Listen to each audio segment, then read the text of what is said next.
Good evening everyone. Let's talk about eco sounder and I will explain og unsay gamitan ng eco sounder.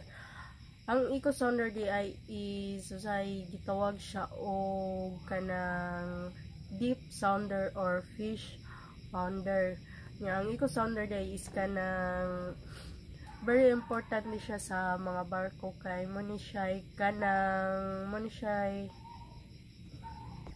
gigamit sa pagpangita sa giladmon sa tubig o usab sa pagpangita kung unsay naa sa ilalom like bato, isda o uban pang mga butang na naa sa ilalom. And ang eco sounder is na ay 5 elements. Ang first is ang gain. So mo ni ang gain.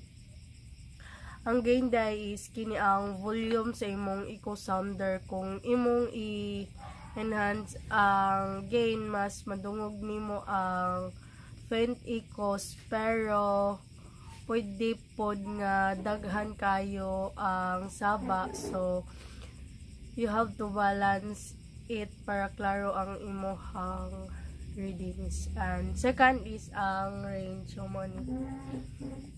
ang range is this is the giladmon nga imong makita sa screen kung imong palapdon ang range, mas lalo mang imong ma-cover but dili kayo detailed ang image. So it depends on what you're looking for para maklaro nimo ang details.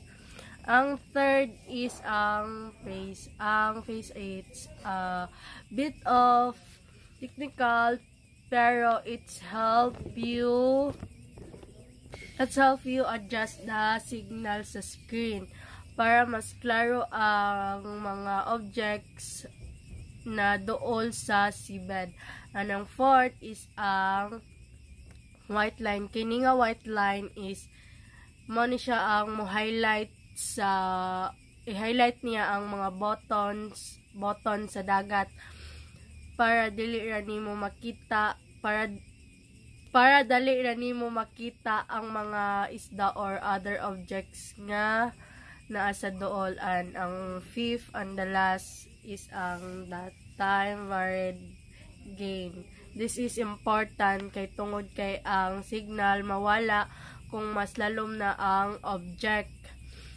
Ang TVG automatically adjust the gain para ang mga lalom na echoes dili mawala sa screen. So